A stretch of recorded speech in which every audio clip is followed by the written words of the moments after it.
right, let's call to order the Sparks City Council meeting for February 26th at 2 o'clock with a roll call. Madam Clerk. Mayor Lawson. Here. Council members Abbott. Here. Vanderwell. Here. Anderson. Here. Bybee. Here. Dare. Here. City Attorney Duncan. Here. Acting City Manager Crawford. Here. We have a quorum. Thank you. Thank you. Let's stand for the invocation for our City Attorney, Wes Dunking. If you'll bow your heads with me. Lord God, we just thank you, God, for this day, and we're just reminded the beautiful sound of youth amongst us. We're thankful for their lives. I pray that you would bless them, bless their families, and all the commitment of time it takes to be champions the way that they were.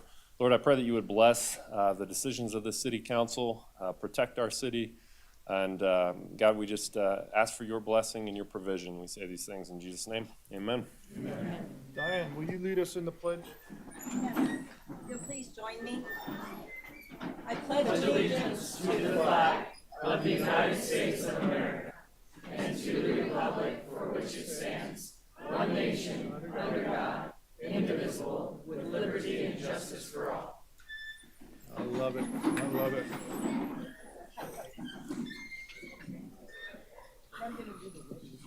Okay. I love hearing the pledge that loud. Thank you, boys. Public comment. We're going to start off with Chris Garvey, followed by Rock Cole, and then Jamie Austin.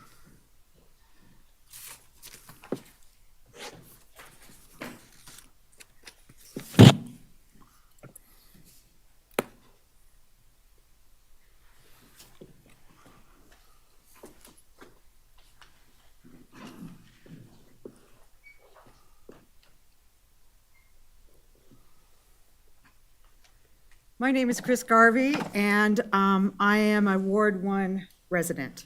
I wanted to speak today on a couple of things, 9.1 and 9.2. These items are to commission art pieces for downtown Victorian. $125,000 for one sculpture and another $25,000. The first one is being funded mostly over $100,000 by the room tax. I totally applaud the council for getting a grant for about $18,000 to use on that. But why are you using that money on another piece of art when, talking with the business owners, I walked all up and down Victorian and the few businesses that are still there and open, I spoke with those business owners and none of them approve of this. The only thing that they really feel like has brought any value down there is putting garage doors on our amphitheater to keep the homeless from setting fires in there and doing other business in there. This is sad. You need to speak with your business owners and ask them what is it that would really benefit that area and bring business back to that area. Also, I'm a member of the Sparks Heritage Museum, our actual roots. This is a place where we want all our residents to come and see and visit. They need a sign. Some of this money could be used for that sign. 9.2 also is money that you're going to spend on another sculpture for identity awareness. Everybody even asks, what is that? So it's not only your business owners down there, it's your people that live in the neighborhoods too. Because when I'm walking and campaigning for Ward 1, they're saying the same thing. Why are you doing this? Why are you doing this? The other thing that I wanted to talk about is a non-agenda item. Recently, I was invited to take the 2024 Sparks City Residents Survey. Apparently, you've contracted with ETC Institute to conduct the survey and do the data analysis and report back to the council. ETC states at the very beginning of the survey, they are dedicated to their clients and they do not sell your information to any organizations or individuals, and your privacy is important above all else. As you would expect, the survey had multiple questions about police services, fire services, street and infrastructure, along with parks and recreational services. But then there were a series of questions such as, how do you identify yourself? Male, female, non-binary? Which of the following best describes your sexual orientation? Asexual, bisexual, gay, heterosexual, lesbian, pansexual, queer, or preferred to self-describe? And then lastly, it asks, how important is religion in your life? Very important, somewhat important, not important, or not too important, or not important at all? And of course, shortly after this, they reaffirm that everything that you tell them is going to be safe. But when you go to their website, they're very proud to let all their clients know that they have a GIS Garvey, response your time- mapping your time is up. capability. Thank I'll you. finish up later. Thank you. Please put me down for the Our buzzer second. wasn't working. I apologize for that. That's okay. All right, Rock Cole, followed by Jamie Austin.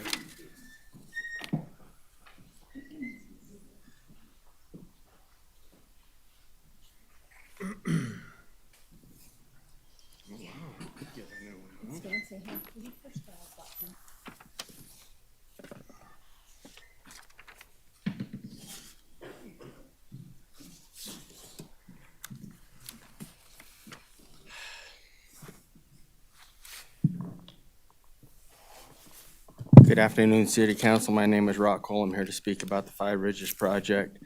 In the meetings leading up to the final approval of this a year and a half ago, the Sparks comprehensive plan was brought into play several times. RC 28 was completely destroyed or removed because it doesn't meet the criteria of this job, along with 6 others. But one that stayed in place was RC 30, now it's RC 23, and it reads, require new development to preserve and protect significant natural amenities, unique features, e.g. rock outcroppings and other natural features. In the Planning Commission on 9/15/22, a conditional use permit, amendment number 2 said that the rock outcroppings would be preserved north of Village 10. Andy from Wood Rogers got up and stated that a couple of the rock outcroppings would be protected. Sienna, your staff member, got up and stated that 2 rock outcroppings out of the dozens that are being destroyed would be preserved. She even pointed out the 2 exact rock outcroppings. The one happens to be right above my house. It's not showing anything. That's the rock outcropping above my house. It's the best one on that whole entire range. You can see it's substantial. This is from the east view, looking at the same exact rock outcropping. That's the same one. If you look at that black line, everything above that black line is going to be destroyed. That'll be blue sky. Eventually, 2-story homes stacked right next to each other. There's the easterly view. Everything above that line is going to be destroyed. Does anybody call that protecting or preserving that natural amenity? I don't think there's anybody in this auditorium that would think that, or in this town for that matter.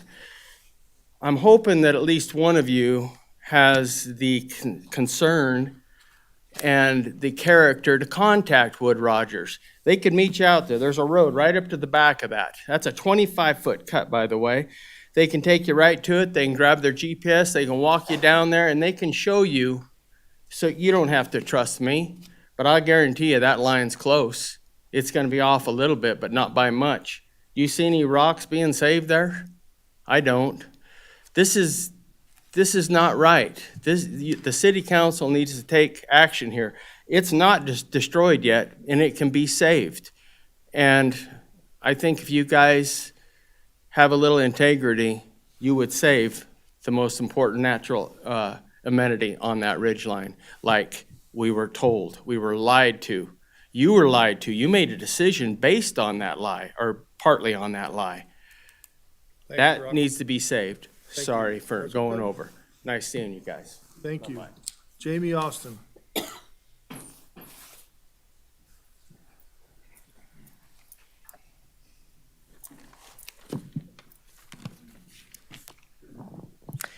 Good afternoon. My name is Jamie Austin, for the record.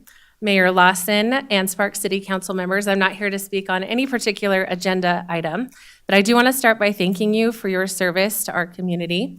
I'm the founding principal of Pinecrest Academy of Northern Nevada.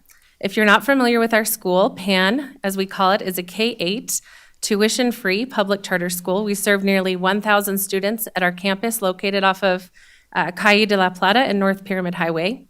We opened in the 2020 school year in the middle of the pandemic. We've been approaching educating students with innovative uses of data-driven instruction while educating the whole child through providing comprehensive behavioral and mental health supports. Last year, in our first year to receive a star rating, PAN was rated a 5-star middle school and 4-star elementary school. I'm here to share with you about exciting proposed updates to our school programming and invite you to come tour our campus with me so you can see firsthand what children in our community experience every day at our school. The PAN board is moving forward with an application to expand our programming to serve students in grades 9 through 12. We also prioritize STEAM education, embracing the sciences, technology, engineering, the arts, and mathematics. 100% of our students take STEAM classes. In our proposed expansion, we're working to reach the Sparks and Spanish Springs community with the addition of a performing arts conservatory, offering band, choir, orchestra, dance, and theater arts to all students at Pinecrest.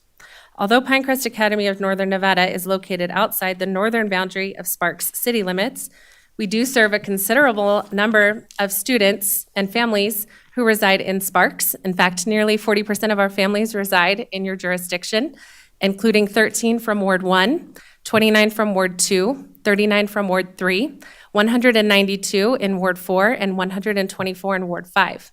As representatives of our community, I appreciate the opportunity to share with you our current programming and successes, as well as dive deeper into our vision to grow and create an even greater impact on our community.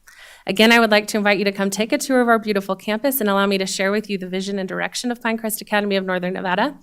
Please look for communication in your email with how to reach me, or feel free to visit our website for more information about our school. And I appreciate your time and consideration. Thank you, Jamie. All right, anyone else in the public wishing to speak at this time? If not, I'll bring it back to the dais. We're looking for an approval of the agenda. Mr. Anderson. Move to approve the agenda as submitted. Mr. Abbott. Second. We got a motion and a second. Any further discussion? Seeing none, please vote. Motion carries unanimously. Mine's not letting me vote, sir, Oh, but I Hey. say aye. there we go. Now you voted. Now it's unanimous. Thank you, Christopher. Did I miss it? Approval of the minutes. Looking for approval of the minutes. Ms. Vanderwell. I move to approve the minutes of the Sparks City Council meeting for February 12th, 2024. Ms. Bybee. I'll second that motion. All right, I got a motion and a second. Any further discussion? Seeing none, please vote. Motion Aye. will carry unanimously. Uh-oh. Time for tech services.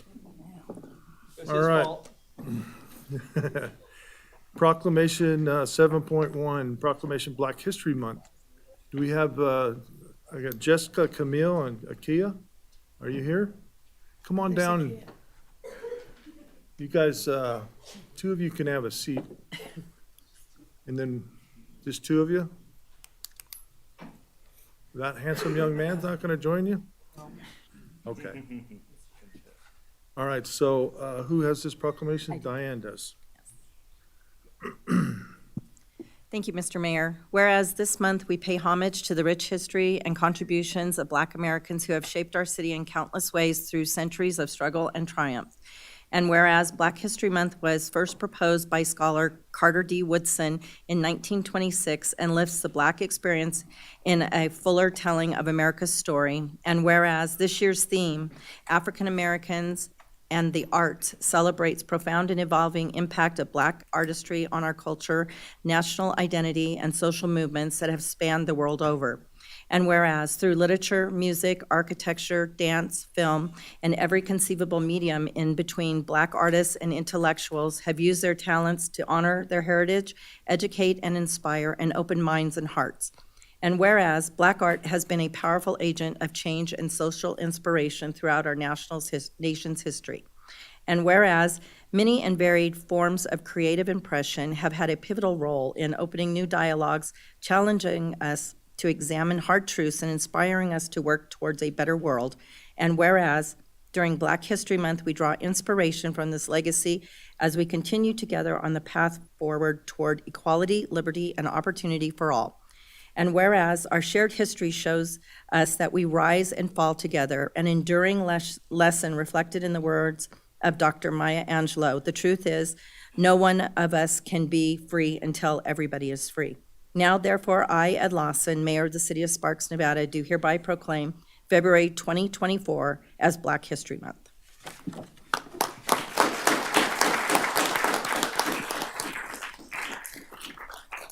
Go ahead, give us your name for the record and say a few words. My name is Jessica Van. I serve as the president of the Northern Nevada Black Cultural Awareness Society. I want to say that the year marking our last proclamation and this one has been an incredible year, and we appreciate all of you individually and collectively for your support to our organization.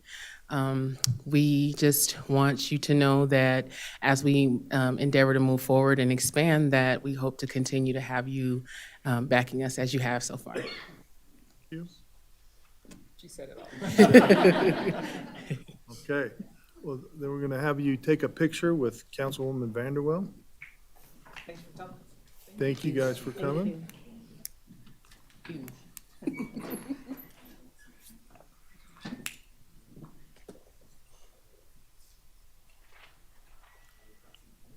Got to get the guys out of the picture so they don't break the camera.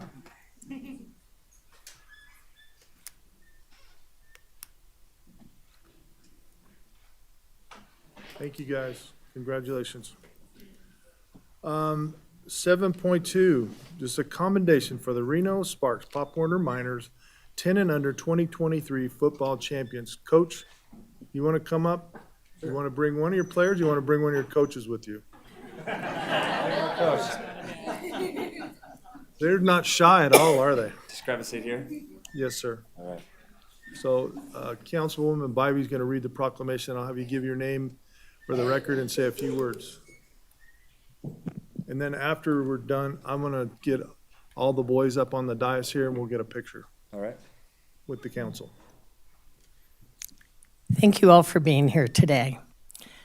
Whereas the Reno Sparks Pop Warner Miners 10 and under football team enjoyed 5 playoff wins, including the Reno Sparks Pop Warner Snow Bowl champions, the Pacific Northwest Regional champions, and the Pop Warner National Championship game, in which they placed 5th in the whole country back in Orlando in December. And whereas the Miners' final 2023 ranking was number 1 in Northern Nevada, number 1 in the Pacific Northwest region, and number 5 in the country for 10 and under Pop Warner football. And whereas the mission of Pop Warner is to enable young people to benefit from participation in team sports and activities in a safe and structured environment, teaching lifelong values, skills, and knowledge. And whereas the Miners' volunteer coaching team includes Marissa Milan, manager, Ashley DeMelli, is that right? Okay, I wasn't sure. I'm sorry if I get any of these names wrong. Ashley DeMelli, film and photography, Minda Welsh, support, Adam Bishop, head coach, and coaching staff, Travis Branzel, Bubby Green, Chris Hines, Topper Kane, and Chris Novich. And whereas the 2023 Reno Sparks Pop Warner Miners 10 and under team members are Nixon Bishop, Sebastian Bradfield, Montgomery Branzel, Easton Bybee, Brock Caskey, Dawson Clark, Cameron DeMelli, Andrew DeMar, Caleb Fantasky, Rocco Green, Nolan Green, Hunter Hines, Armin Johnson, Connor Jones, Charles Kane, Sterling Colvette, Remy Milan, Porter Novich, Ethan Rager, Weston Riles, Solomon Spuler, Ryan Welsh, and AJ Williams. Therefore, on behalf of Mayor Ed Lawson, Mayor of the City of Sparks, we hereby join with the City Council in commending the Reno Sparks Pop Warner Miners 10 and under team for their achievements this season.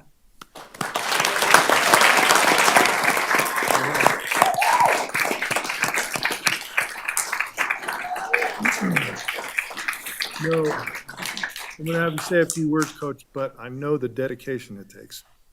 It's hard work, but you create an experience for these boys they'll never forget. Go ahead. All right, can you hear me all right?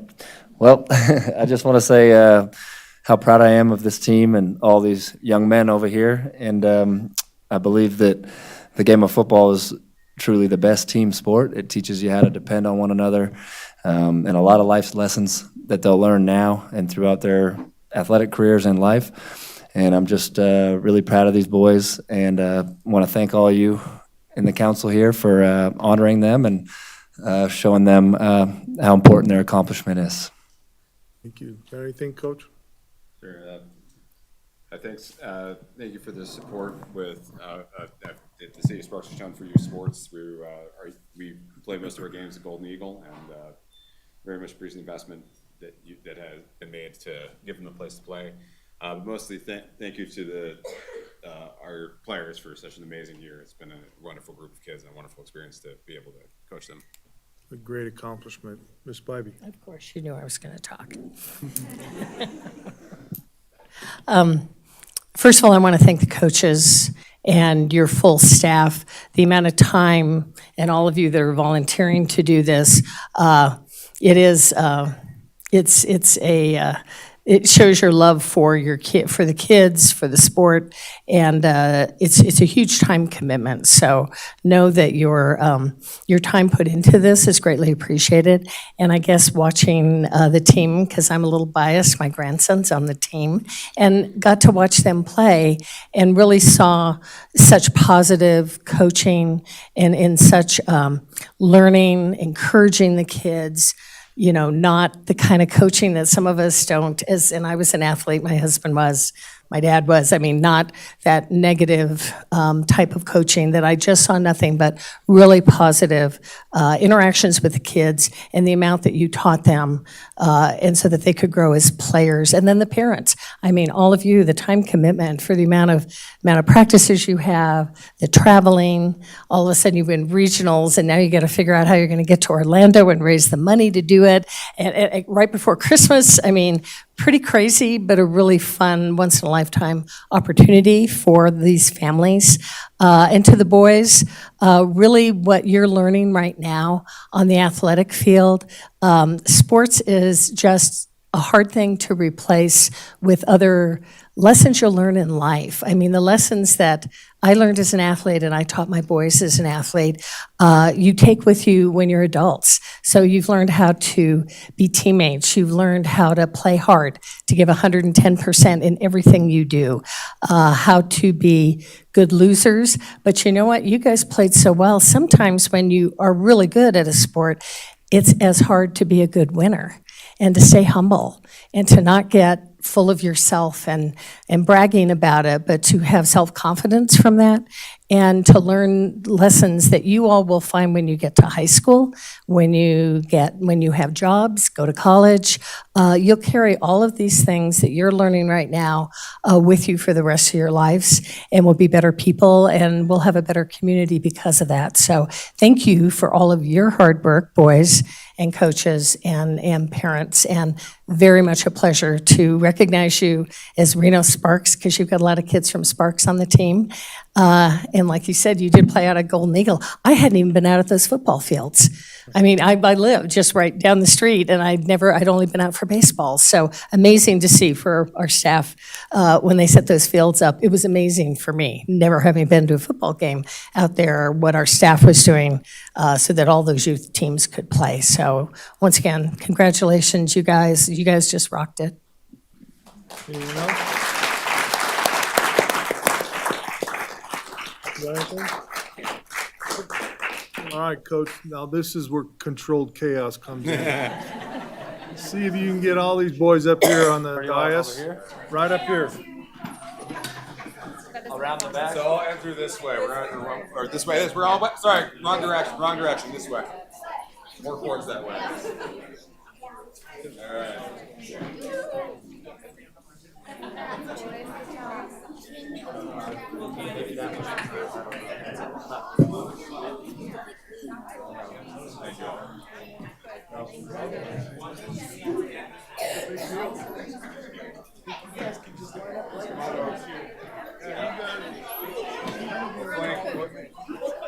Let's get all the coaches down to the mayor. Thank you. Let's get all They could.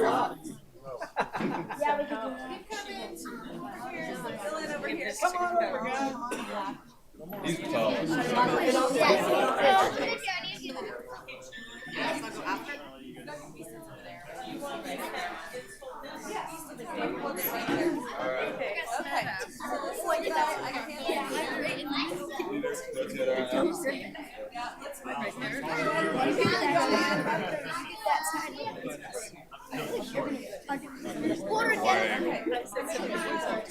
You right there, I wanna have you come over to the end right here.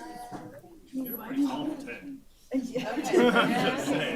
little guy right in there, right in the, yeah, yep, right.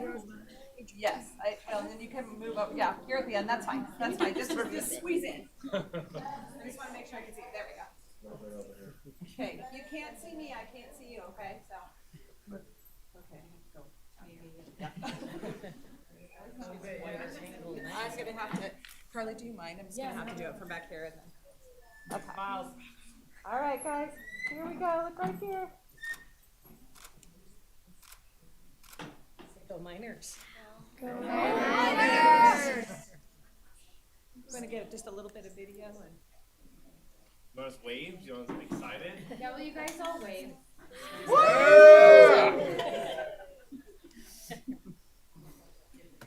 Miners are the mightiest.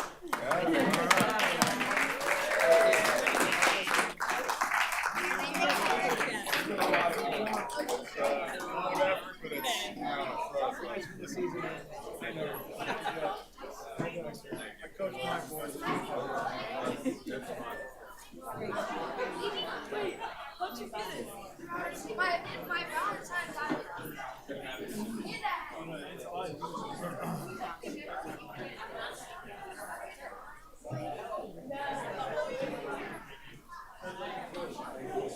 Okay.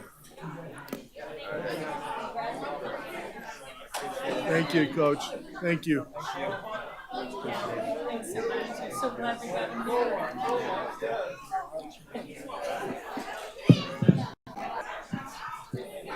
That was fun. I love the anytime energy. we celebrate, yeah.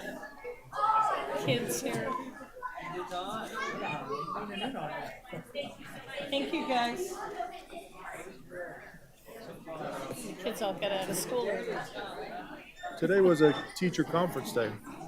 It was? Yeah, teachers had their ongoing training or Oh, I something, don't know so if the kids weren't in Catholic school. schools did. Oh, I don't know. I don't know, Snow's here. I'll have to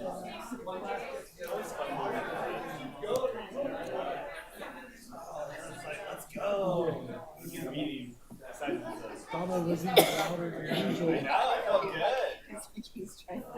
Compete with the kids. Can't let them be louder than me. I almost asked them to pause. Hey, Nancy? Nancy, will you pull the door for me, please?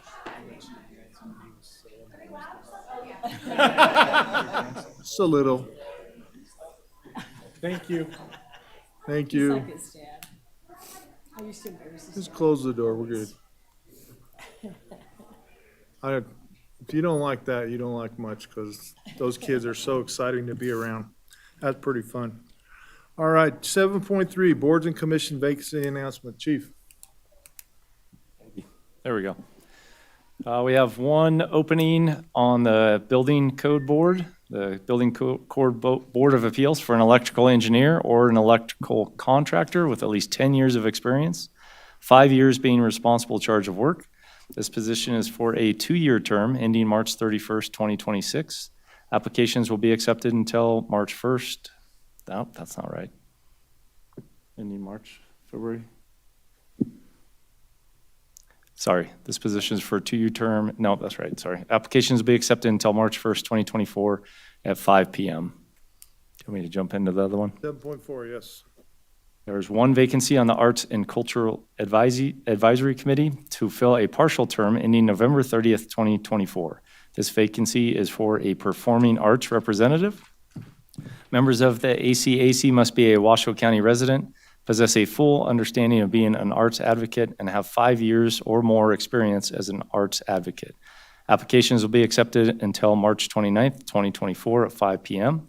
Persons interested in serving on these committees should complete a community service application online at the city's website, www.cityofsparks.us/get involved. Simply complete that volunteer application form and hit submit.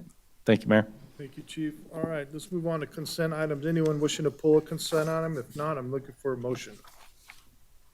Mr. Dare. I move to approve consent items 8.1 through 8.4 as submitted. Mr. Anderson. Second? Got a motion and a second. Any further discussion? Seeing none, please vote. Motion carries unanimously. 9.1, consideration, discussion, and possible approval of a contract AC 6026 with Jim Galucci for the design, fabrication, and installation of commissioned art piece to be located on Victorian Square in an amount not to exceed $125,000.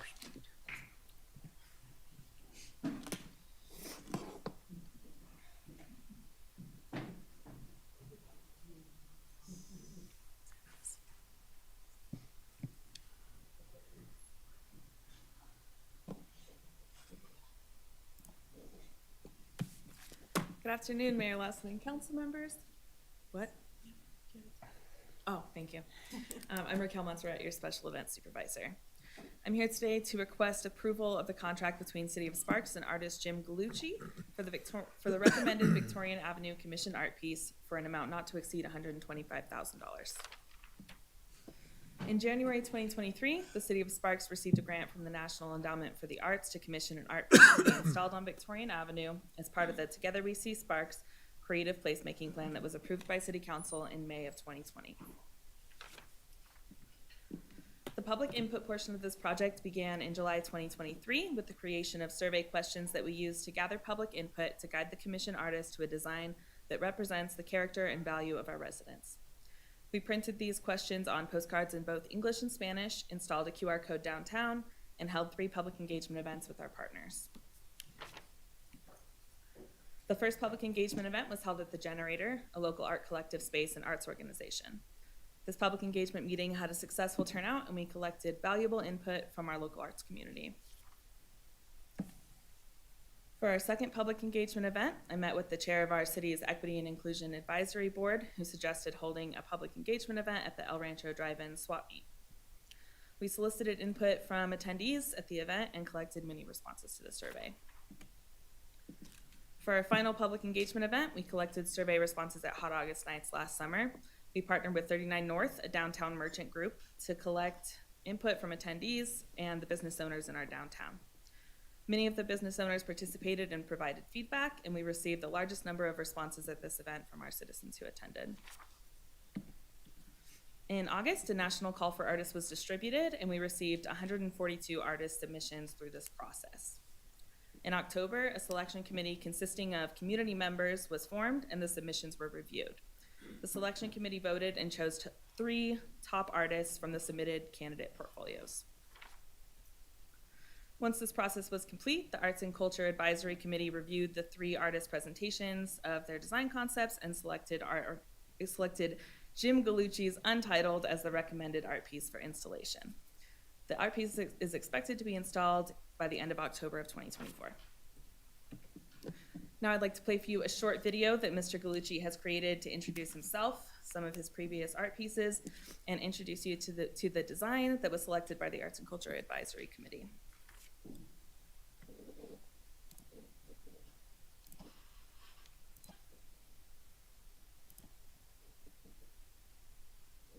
Ran around the shop going, Sparks, Sparks, we're going to Sparks. My name is Jim Galucci. I'm a sculptor in Greensboro, North Carolina.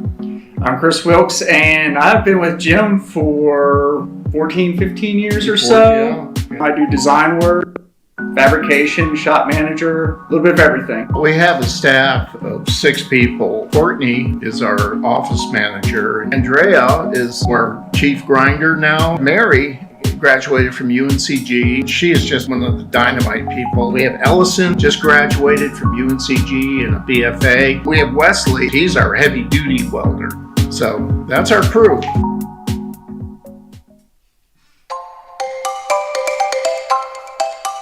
I'm going to talk about 3 very specific projects that we have done. Probably the biggest one is the one in Raleigh. We did 4 65-foot light towers, all stainless. So there's a lot of engineering complexity that went along with it. The other piece I'm going to talk about is called What About Them Apples?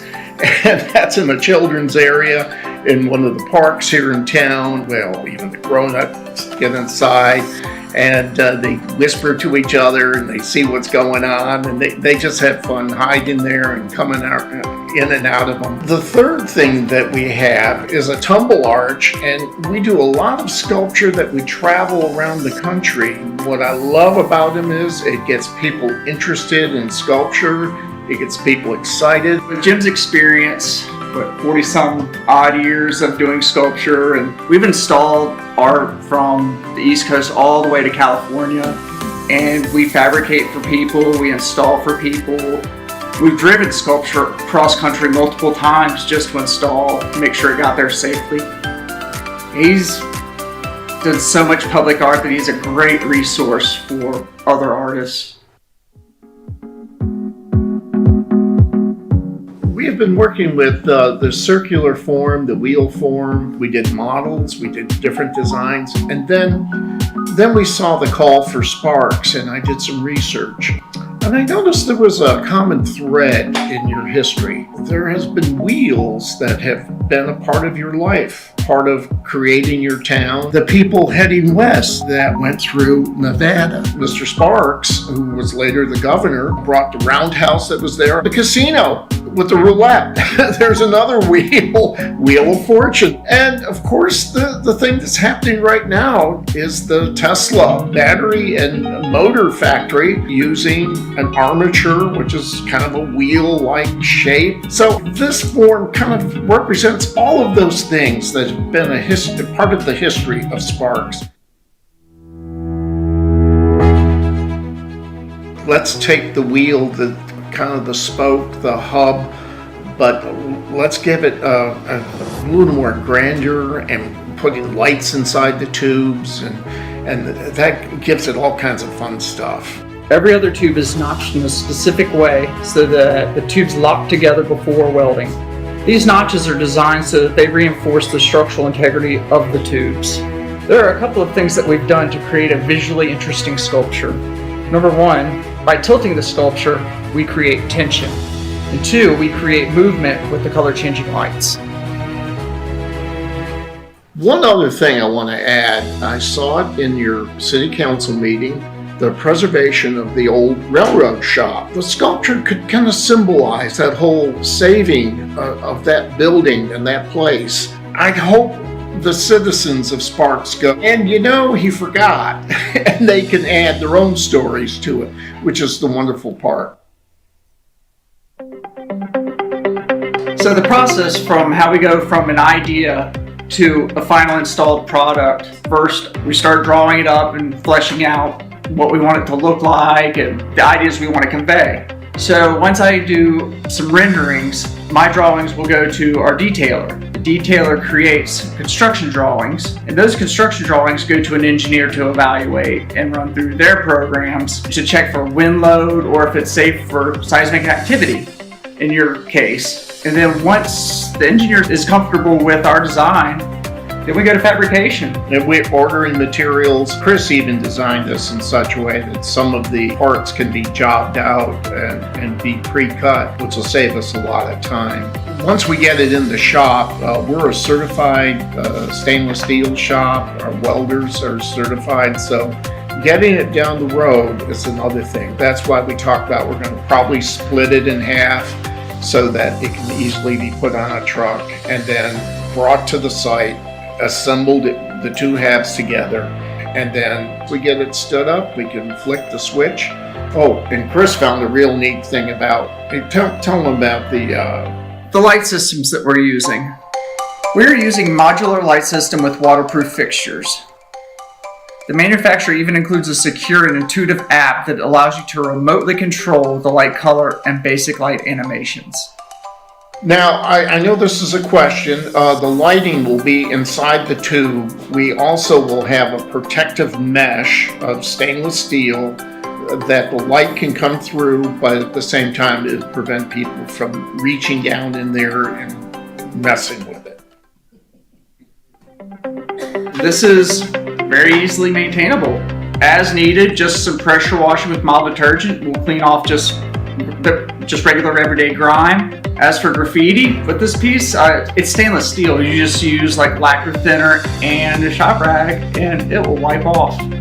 Everything is climbable, we know that. You probably have security cameras out there that you can stop people climbing. It will be strong enough for that, but we're not encouraging that.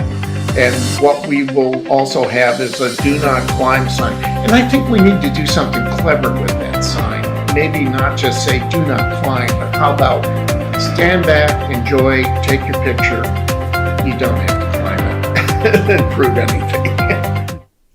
Well, I'm going to reiterate what I said before. Sparks, we're so excited that we're going to Sparks and we're doing this, and I think we have an idea that sparks people's imaginations, sparks businesses moving there. But I think more than that, it's going to be a great place, for people to gather, to get your photo. Let's get a selfie in front of the Sparks, and we don't know what to call it.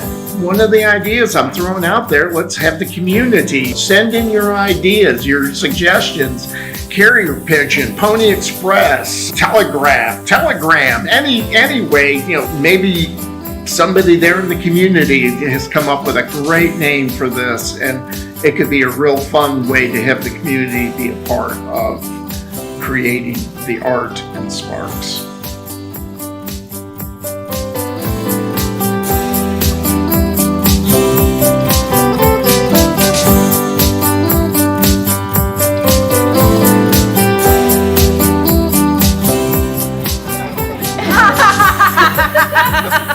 To Sparks. To Sparks. To Sparks.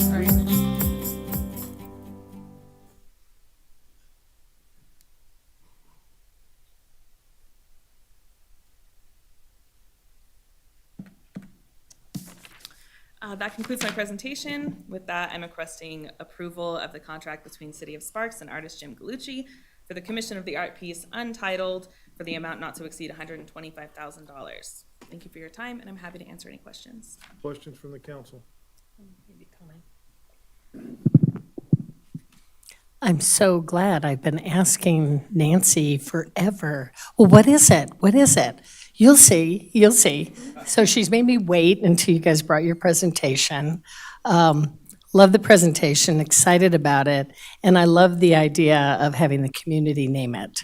It would get community engaged, and we might get some really creative, fun ideas on that. But I love seeing if we can go ahead and do that. I'd appreciate that. Thank you, and thank you guys for your work and for the Arts and Culture Commission and narrowing down from 142. That's a lot. That's great interest in this project. So thank you.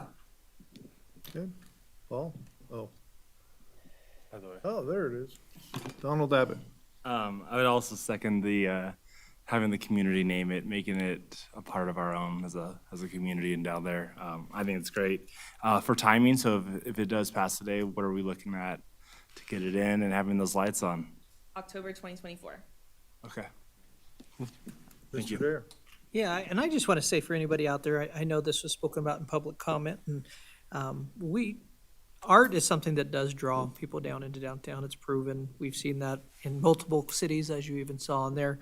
And continue communication. Thank you for doing that. I'm so glad 39 North Downtown is involved in that you reach out to them. I do encourage anything we do to continue to reach out into our community like you have done. And any new ways we can do that, that's fantastic. But I do think art is a draw. We love going down. I mean, I think of the heart that is sitting in front of some owners that are sitting in here of even Engine 8 Winery, and people go up there just to take pictures with the art. And so I think something that's lit, has some dynamic to it is also helpful, which is cool. So, thank you. Okay, anyone else? If not, I'm looking for a motion. Mr. Abbott.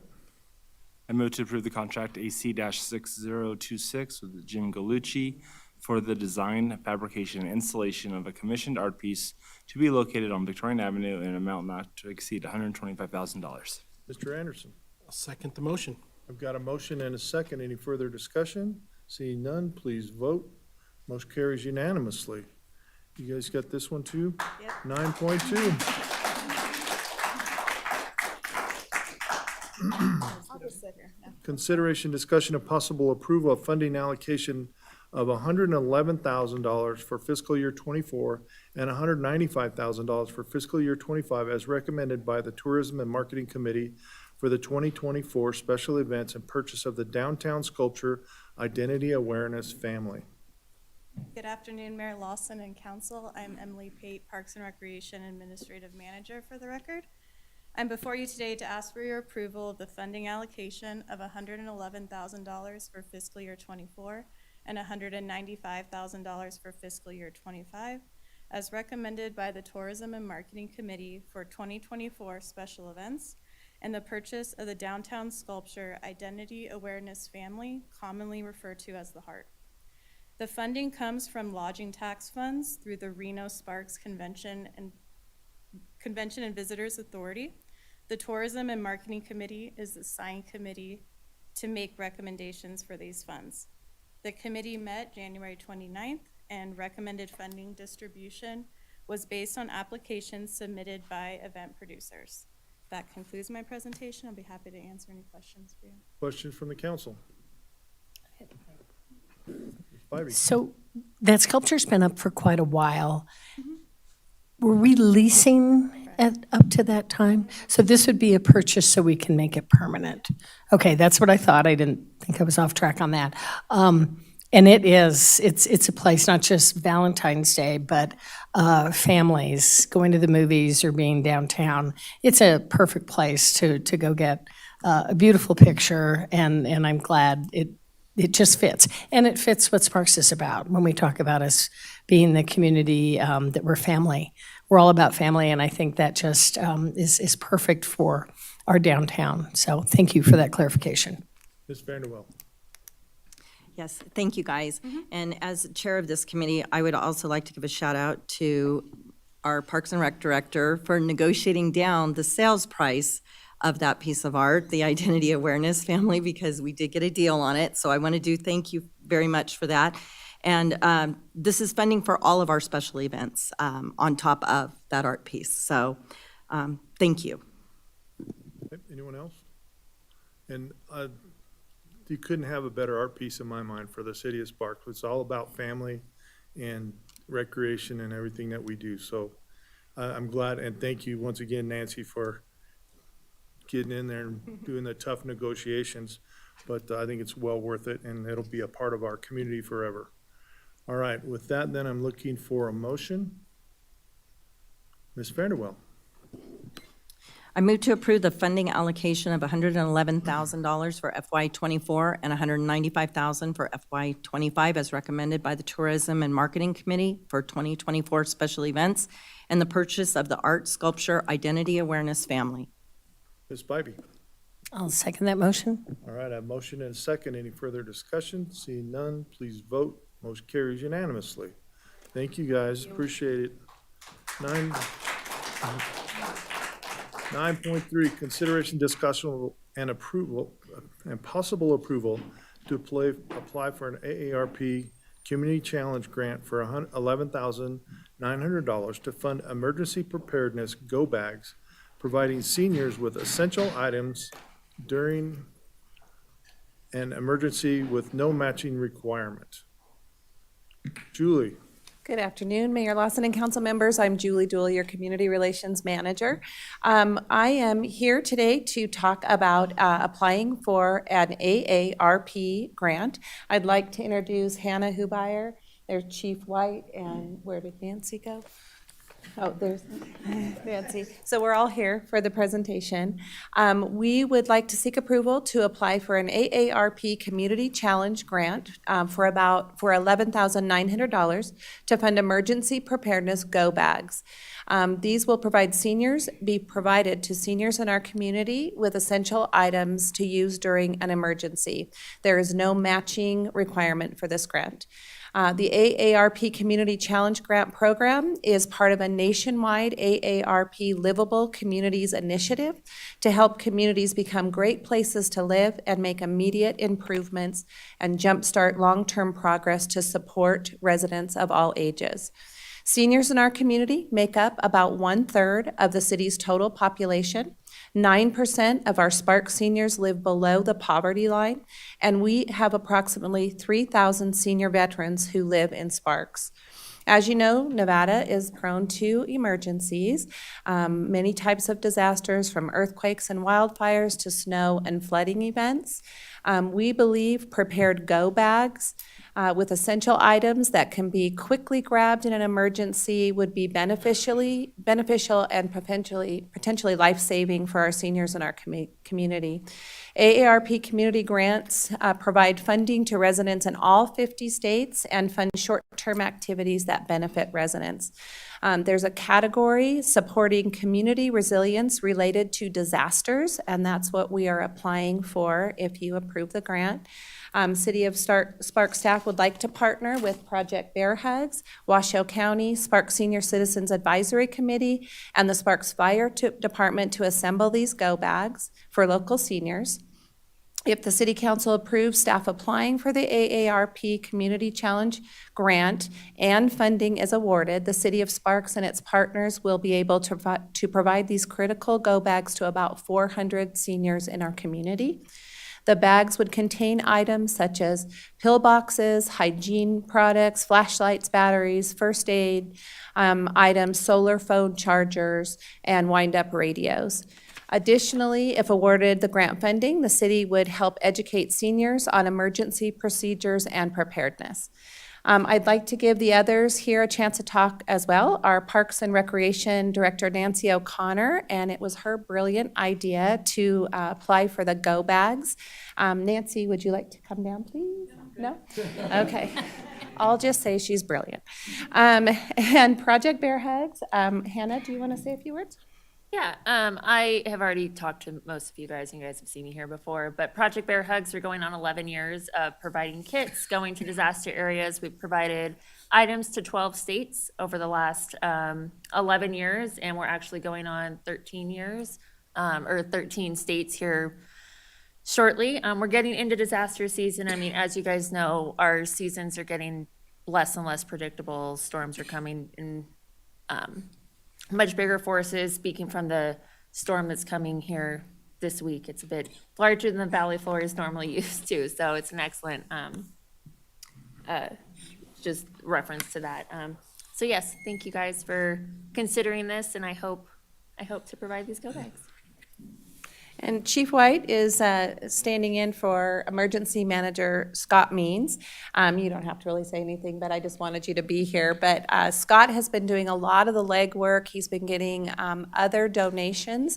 We want the $11,900 to go as far as possible. So we're also looking for other donated items to put into those bags. We have a couple items coming up with that as well. Yep. Do you want to mention what those are? Yeah, we're looking at getting the actual backpacks or bags donated from Jan Sport, as well as, I don't know if you guys have seen it, but on planes you can get actually a little pillow and a little size about this big with a full-size blanket in them, and we're looking at getting those also donated to put in there.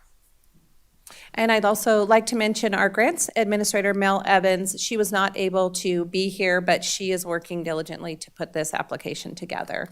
If the city receives the grant funding, marketing efforts will include reaching out to the media, doing a lot of social media, videos, and we would also like to propose having Mayor Lawson proclaim an AARP Day to thank our AARP for generously donating to our seniors in our community. Staff recommends approval, and we are here to answer any questions. Thank you. Mr. Dare. Yeah, how best are you going to get this out to our community of seniors who need them? And when you do, please invite us. We'd love to come and help either put them together or be there. Thank you for asking that. Julie Dole for the record. What we'd like to do is do a lot of outreach through social media, but also use our Meals on Wheels people. They've already agreed to help us. So we could actually distribute these bags through the Meals on Wheels program because that reaches the most vulnerable in our community. We also would like to have our Sparks Senior Citizens Advisory Committee put together the go bags, and we'd like to invite all of you to come when we decide on when that will be and make a party of putting together go bags. Mr. Abbott. I think this is awesome. Good idea. I think it's to Nancy for coming up with applying for this for ARP, because I know we've done it a few years and we've sadly never got the grant so far. So knock on wood, this is our lucky year. If I could chime in on an idea maybe to pass it out, I think it'd be awesome if we did like an emergency response info fair of some level. Senior Center is a great place here in Sparks. And then obviously, flyers, I'll personally, I would maybe even offer a challenge to my colleagues where we have a flyer and we can hit up our assisted living centers that we have in our own wards. I know a lot of us already have relationships built with them. That would probably be fairly low-hanging fruit, I think, for a few of us to hit it and just try to help get that word out. Obviously, I think we'll go through 400 bags pretty quick. But I think the info fair is something where we can give people information on how to be safe if something goes bad in our community. Thank you. As Scott Means is also working on flyers and little flip books that have all the information, so that's a great idea. Thank you. Probably comment on that. I also want to commend, this is a Walt White Fire Chief for the record, Division Chief Scott Means, who's our Emergency Management Chief. This is just another example of the collaboration he's building with multiple different stakeholders, creating this cross-silo collaboration to achieve one of our missions, which is community resilience. And we all know that our seniors are some of our more vulnerable population, so for them to have a supply of any chronic care medications they may have, everything ready to go in a go bag should they have to evacuate pretty timely, can really make a difference between them becoming further part of the problem and in need of services or not. So we're very grateful for this partnership and collaboration, and we look forward to doing more of that to help build our community resilience. Okay. Mr. Anderson. Just want to thank all of you for doing this, and actually towards you, Chief. It seems like a perfect way also through the prevention team, like what they've done in the past, working with seniors and fire alarms. I mean, to me, this seems like a perfect match. And I know I went to an event a few years back where it was actually geared towards seniors and talking about fire safety and things like that, because I'm thinking not only is it important to give them the bag, but help them to understand the safety aspects of it as well. And it seems like fire prevention would be awesome at that. So just wanted to throw that out there. Thank you. Thank you. I'd say that we're finding there's so much crossover between emergency management and now what we're calling our community risk reduction division, who have been working with seniors for quite a while to help reduce risk and prevent injuries. And so we'll make sure that we continue to build on those connections. Mr. Abbott, again. Yeah, just one more. Well, we have Chairwoman Andrea Pelto in the back. I just want to give a shout out to her. I know she's been at the senior, definitely at the senior center. She was asking seniors in the meeting that we're all in kind of what they would like to see. So I just want to give you a shout out for, we're looking at these bags not for ideas that we're going to come up with, I think, as the city. We're also trying to, it's not like being asking what resources the community wants to. So just want to give a shout out to Andrea for helping to lead that charge, as well as I know it's coming from you guys, but she was the voice of it that day, so. I just one question. How many bags are you trying to come up with? 400, is that correct? 400 is what we're trying to come up with, and then we are hoping to get more donated items so we can possibly put together more bags, but the grant is for $11,900, so with that money, 400 bags, and then we're trying to continue the efforts. I think it equals out to about $40 per bag is what we had done the math on. Okay. All right. Any other questions? If not, I'm looking for a motion. Mr. Dare. I move to approve applying for an AARP Community Challenge Grant for $11,900 to fund emergency preparedness go bags, providing seniors with essential items during the emergency with no matching requirement. Mr. Abbott. Second. Got a motion and a second. Any further discussion? Seeing none, please vote. Motion carries unanimously. Thank you, guys. All right, 9.4, consideration, discussion, and possible approval of a street and highway interlocal cooperative agreement AC 6027 with the Regional Transportation Commission, RTC of Washoe County, for their FY 2025 programs and projects. Ms. Amber. And I see you have my favorite NFL referee with you. Imagine my surprise when I saw him on the sidelines at the Raiders game. Thanks, Dale. Thank you, Mayor, members of council, Amber Sosa, Transportation Manager. This item before you is an interlocal cooperative agreement between the city and the Regional Transportation Commission, the RTC, for their streets and highways programs and projects for fiscal year 25. This interlocal cooperative agreement basically allows the city of Sparks and RTC to work together on our regional roads. This is an annual agreement that you guys see every year along with this presentation. So a little background on RTC's roadway planning and project implementation. Starting to the left of the screen, you'll see their regional transportation plan. This is their higher level look with that 20-year outlook of needs that our community is going to be facing and how they intend to get there. That dives down into their regional transportation improvement program. You'll also hear it called the RTIP, and this is their 5-year project. So again, we're moving them down the pipeline to actually make these projects real. Where we sit today is the yellow box, the Street and Highway Program Interlocal Cooperative Agreements. These are agreements that go before Washoe County, as well as the City of Reno and the City of Sparks, and that's the agreement before you today. Should this be approved, the RTC will take this and run with it and make these projects real. For project authorization, the RTC looks to NRS 373 and the criteria that is set there. These look at things as the priorities that are established by these previous plans, as well as the proposed work of other projects that have been approved within the same areas, the need for the project, as well as budget available. The Board of County Commissioners authorizes the projects, and the county and the city authorizes the RTC to perform this work. Therefore, again, that interlocal cooperative agreement before you today. Okay, this is where it gets fun because this is where we get to talk about the projects. So one of the new projects that you'll see in this fiscal year 25 is a widening on Vista Boulevard. And I'm going to tease you with that for just a second because we'll talk about it again in another slide.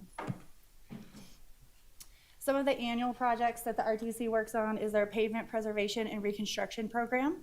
And this year they have $22.5 million program regionally. And the whole goal of this program is to really keep the regional roads in good shape. They do this through their pavement preservation group. City staff is a part of that group, and we work regionally with our partners for project selection and discussion. Another program that they work through is their traffic and intelligent transportation systems group. They have $10 million budget annually, again, for the region for this. And the whole point of that is looking at how traffic moves, looking at intersection operations and safety as we're moving people from one point to another. This is managed and maintained through the Traffic Operation and Management Group, also called the TOMS, again, which city staff actively participates. Okay, I won't tease you any longer, but one of the new projects that's up here this year is the Vista Widening Project. And this is looking at widening Vista from approximately I-80 up to Prater. Widening the road, the corridor from 4 lanes to 6 lanes, as well as looking at pedestrian facilities and the operations and improvements that can happen at those intersections. In fiscal year 25, RTC looks to start the preliminary design of this project. And this is also a great time to talk about everything that RTC continues to have going on, as well as accomplished in the last year. The RTC currently has 56 active projects. So this will include a lot of the projects you've heard before through this presentation, such as the Audi Corridor project, which we're excited we're getting near completion, as well as the Sparks Boulevard Widening project, which should be going out to bid this year. 20 or more of these projects will be under construction in 2024. They've recognized some major accomplishments in the last calendar year. Anybody who drives Pyramid Highway sees the continued construction that's happening there, and they were able to widen all of the southbound lanes for that project. That's what their traffic is currently driving on, shifted all the traffic to the south so they can continue to work on the northbound side. The RTC also completed a Los Altos Parkway corrective project. This is the area of Los Altos that meets into Vista, both on the north and south, and did some heavy patching and a lot of corrective work to really maintain the integrity of that roadway section. The RTC also completed a project that they called the North McCarran Pyramid Highway Fiber Project. That was not a project that was at that intersection, but it actually was two separate locations, one at North McCarran near the new Hug High School, and another on Pyramid Highway right here by C Street and Victorian to add fiber to help with our traffic signal connectivity. The RTC accomplished over 13 million square foot of repaving some of our regional roads, and their pavement condition index, that scale of judging the roadway from 0 to 100, the RTC roads, the RTP roads we call them, sits at 80.3. With that, I'm happy to end this presentation. With us today also is Dale Keller, the Director of Engineering, should you have any further questions for him. All right, questions from the council? Mr. Anderson? Amber, I don't recall actually hearing the definition of a regional roadway. So at what point does it become a local road, or what's the term versus regional? The regional roads are, there's a couple definitions, and for the exact definitions, you can always refer to that regional transportation plan. They outline the exact criteria, but it is developed based on volumes on those roads. Another criteria could be a bus route. Any of a road that carries a bus route would be considered a regional road, as well as a majority of our industrial roads. So that's to be a general geographic area south of the river, south of I-80. But their regional transportation plan defines what a regional road is. That plan is updated every 5 years. The RTC actually just kicked off the newest update that we'll be working through with them. So as our roads change, as the use of our roads change, we work with them to identify them as a regional road. That makes sense, because today it may not be regional, but a couple years from now it could be, depending on development. Absolutely. Okay, got it. Thank you. You're welcome. Mr. Abbott? Just a quick question on the Vista widening project. Will there be a community engagement board, kind of like what Sparks Boulevard has, or community meeting like Sparks Boulevard and Pyramid both had? For that, I'm going to ask Dale to see what he'd like to plan with his team. Good afternoon. Dale Keller, Director of Engineering at the RTC. Mayor, council members, Councilman Abbott. Yes, we will do the same public process. We'll start that. As Amber mentioned, we'll be starting the preliminary design. So once we agree with city staff what the maybe alternative would look like, the cross-section, then we'd come out to the public and ask for some input. Thank you. Thank you. Mr. Dare? Yes, two questions. One, the 80.3 PCI, can you tell me where that fits into the general spectrum of where we've been, just so people can see that we've come out of the winter and what we're trying to do, what our goals are? And then the other one is on Pyramid Highway. Could you give us a little update? We know we're shifting and how much time is left. I have a lot of questions about that regularly because all of my ward dumps right in through that area. So. Sure. So the payment condition index, or PCI, we have a goal to keep all the regional roads around 80. And so what that means for us is that's really at the good to very good level. And there's a range of percentages that fall from the poor to the average and to the good. And so what we found to effectively manage and keep our good roads good is to be right at the 80 level. So that's why we're driving to that performance to reach to an 80. So we have a whole database of all the roads, all the regional roads in the region.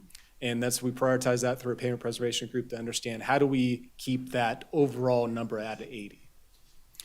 For your follow-up question for Pyramid Highway, that is a contract done by NDOT.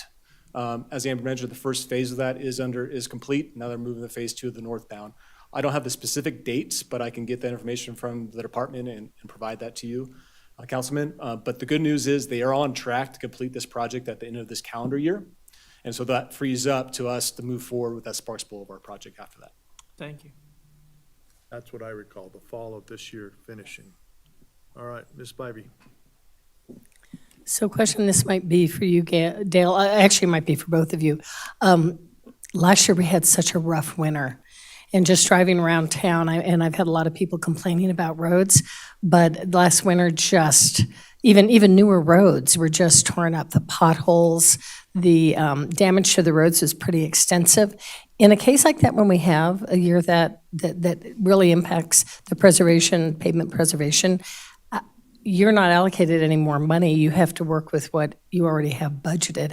How do you address that? And obviously you prioritize all the roads depending on how, if my little car is going to be lost in one of those potholes, obviously a higher priority. But But how do you do that, and how did you stretch funds to really address some of the unbelievable damage that happened across, Reno, Sparks, Washoe County? That's a great question. We've been very fortunate with our relationship with the RTC in that pot of money that preventative, corrective, and rehab. That's why that's not here saying we're doing street A, B, and C. They're very proactive in that group to look at it each month. We talk about it. We discuss an upcoming issue that we do have. We were able to bring to that group and say, this last winter destroyed this street. This is what we're seeing. And they worked with their consultant to get that on an upcoming list. So that was actually the Los Altos Parkway Corrective Project was a part of that. And us hearing from our residents and just driving it, saying we need to do something before we leave this road, before we lose this road. And we do have upcoming similar projects. So it's a very interactive, dynamic group and working with not only the Sparks, but Reno and the whole region on those type of issues. And if I can add, that same concern was expressed by the RTC board members as well. And so allowing staff to dedicate more funding for keeping our good roads good, that was very helpful for us to address a lot of the deficiencies we saw by the extreme weather that we had this last winter. So just for explanation for the millions of people watching, tell us where we have to replace a road at what PCI condition? Mayor, so that's around the PCI around 65 to 60. I think we want to keep an average. If you see when we do a corrective project that we saw in Los Altos, I don't know the exact number, that's around the 70 range. And so we want to catch it before we have to reconstruct, tear it all up and replace it. So if you see a lot of these minor maintenances or you see black slurry on the roads, that means we're doing a good job and we can extend that life period. Right now, just for your information, about every 7 years, we want to touch these roads in some shape or form. So you'll see a lot of repetitive, it's like getting oil change on your car. So we want to do it often, and about every 7 years is where that falls in. Thank you. Any other questions? All right, if not, I'm looking for a motion. Mr. Anderson. I move to approve Street and Highway Interlocal Cooperative Agreement AC 6027 with the Regional Transportation Commission of Washoe County for their 2025 programs projects, or FY 25, sorry. Mr. Dare. I second that. We've got a motion and a second. Any further discussion? Seeing none, please vote. Motion carries unanimously. Thanks, Dale. Thanks for coming out. 9.5, consideration, discussion, and possible approval of a construction contract AC 6028 in the amount of $994,007. And I know Sierra Nevada Construction, because they always end with a $7, with Sierra Nevada Construction, Inc. for the 2024 Street Rehabilitation Number 1, Vicky Lane Area Project Bid Number 23-24-009, PWP WA 2024-151. Amber. Thank you, Amber Sosa, Transportation Manager. Thank you, Mayor, for that introduction. As described, this is a construction contract with Sierra Nevada Construction for a total amount of $994,007 for our 2024 Street Rehabilitation Unit 1 project. Every single time, they end with $7. This project was prioritized through the city's pavement management system and outlined in the 5-year program of projects. To direct you to the map, these are the streets that are intended to be included on the project. We are just south of Queens Way and just north of Emerson Way. And the streets that will be worked on with this project are Vicky Lane and Eric Avenue. Talking about their PCI, their pavement condition index, the average PCI for this neighborhood is a 25. The project will remove and replace any deteriorated curb and gutter, sidewalk, driveways, as well as update any ADA pedestrian ramps, as well as replace the asphalt for the roadways. The city advertised this project on January 17th. On January 31st, we received 4 bids for this project. Upon bid opening, 1 bid was deemed unresponsive for missing information that's required by NRS 338. Of the 3 qualified bids that were received, Sierra Nevada Construction was the low bid submitted at $994,007. I'm happy to answer any questions you may have. All right, questions from the council? And this is why you keep the pavement index up. So you don't have to spend all this money. All right, I don't have any comments. I need a motion. Ms. Vanderwell.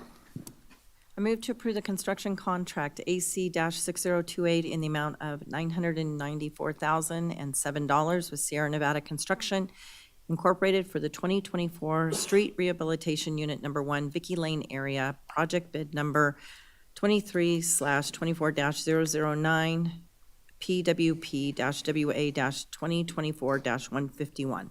Ms. Spivey. I'll second that motion. I have a motion and a second. Any further discussion? Seeing none, please vote. Motion carries unanimously. Thank you, Amber. All right, we have no public hearing and action items unrelated to planning and zoning. Under 11.1, public hearing, Madam Clerk. Thank you, Mr. Mayor. This is public hearing, discussion, and possible approval of resolution number 3435 to certify a comprehensive plan amendment to change the comprehensive plan land use designation from intermediate density residential IDR to multifamily residential MF14 for an 8.75 acre site located at 3755 Moore Park Court, Sparks, Nevada. APNs 026-02113, 20 and 61, which is generally located south and west of El Rancho Drive and south of Moore Park Court. Yerington's finest. Thank you, Mayor. Mr. Rundle. Jim Rundle, City Planner, here to present on this item. Mayor, City Council, you've already seen this item. Staff had the wrong resolution attached to the item. We did 2 items that day at council and attached the same resolution. So you did review it, you had a public hearing, the applicant spoke on it, but we're gonna hear it again. I'll go through it very quickly because you already reviewed it, asked your questions and supported it. This is a request for a land use change up in the, we'll call it the northwestern part of Sparks in proximity to an incorporated Washoe County and the city of Reno. Here is the existing land use of intermediate density residential and the request to go to multifamily 14. It does conform with the regional plan, which is finding a CP1. It also conforms with our comprehensive plan for the city of Sparks. It is compatible with the surrounding properties that are in proximity to the requested change. And public notice was given and a neighborhood meeting was held. The Planning Commission and City Council meetings serve as an opportunity to speak on these items. Staff has included a motion here. This is the correct resolution number. I want to thank the clerk's office for helping us work on this and Julie for getting me the presentation that we did before. So thank you, Mayor. That concludes my presentation. Okay, before I open up the question, I'm gonna open up for a public hearing. Anyone that public wishing to speak on this item?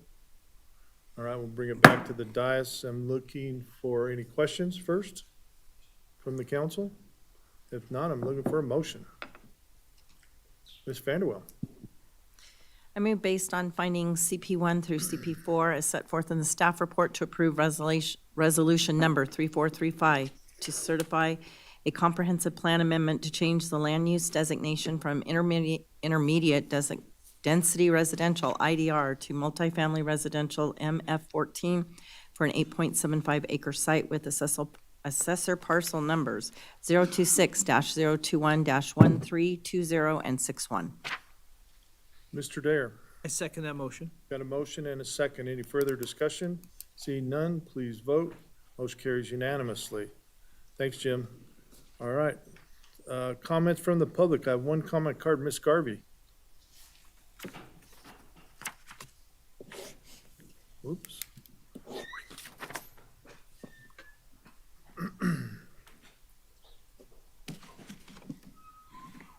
Thank you, Chris Garvey, for the record. I guess I'll kind of start off where I left off on the 2024 Sparks resident survey. And I kind of left off with the questions that were embedded into that survey, which included, how do you identify yourself? Which of the following best describes your sexual orientation? And how important is religion in your life? Again, shortly after that, after these questions, the company ETC assures everyone that their information is going to be kept private and safe. But when you go to their website, they also are very proud to let their clients know that they have their GIS response mapping capabilities, which let them geocode survey respondents right down to their exact location, including their residence. Personally, I think this is insulting. And how much did the city actually spend in taxpayer dollars to hire this firm? And why exactly do you want to know your constituents, what they're doing in their bedrooms, and if they believe in God? Because it's going to be a little uncomfortable for me to ask my mom when she's filling this out, Mom, do you want to let them know what your sexual preference is? She's 86 years old. Why do you need to know this? Possibly if you spent a little less time and money on trying to find out about your constituents' sexual orientation and religious beliefs, and focused on our neighborhoods, making them safe and our business centers safe and clean and repaired, we'd have less issues to deal with in Sparks. I'm saddened that, once again, the council is not invested in our Heritage Museum. I know many of you say you care about our history, and even the person that's going to be doing the art project thinks that there's a great effort going forward on trying to save our railroad machine shop. I hope that happens, and more than just a resolution happens to do that. But you need to listen to the people that you're representing and the businesses down there. I know you think it's a great thing, and a lot of people will probably take pictures when it's the rib cook-off or hot August nights. But if you go down there any day of the week, it's dead. At 3 o'clock in the afternoon, you could be the only person there. So please start listening to your businesses and start doing things. And I guess congratulations to South Carolina to invest in their economy and keep 6 or 7 people there employed. Thank you. Thank you. Anyone else in the public wishing to speak at this time? All right, seeing none, we'll bring it back. Any announcements from the city council? City manager? Yes, sir, I have two for you. First of all, candidate filing is by appointment only from March 4th to March 15th of 2024. To schedule an appointment, contact the city clerk's office at 775-353-2350 or email cityclerk@cityofsparks.us. And the second one is our March 11th, 2024 city council meeting will be canceled due to a lack of quorum. Thank you. Thank you. Anyone else? What a fun day with the miners. Go Miners. Go Miners. Yep. All right, we're adjourned. Oh, we got. Oh, wait a minute, I always forget.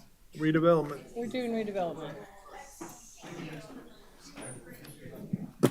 See how fast you can talk, Julia. Never as fast as she is. Oh.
I'd like to call to order the Sparks Redevelopment Agency meeting of Monday, February 26, 2024, with a roll call.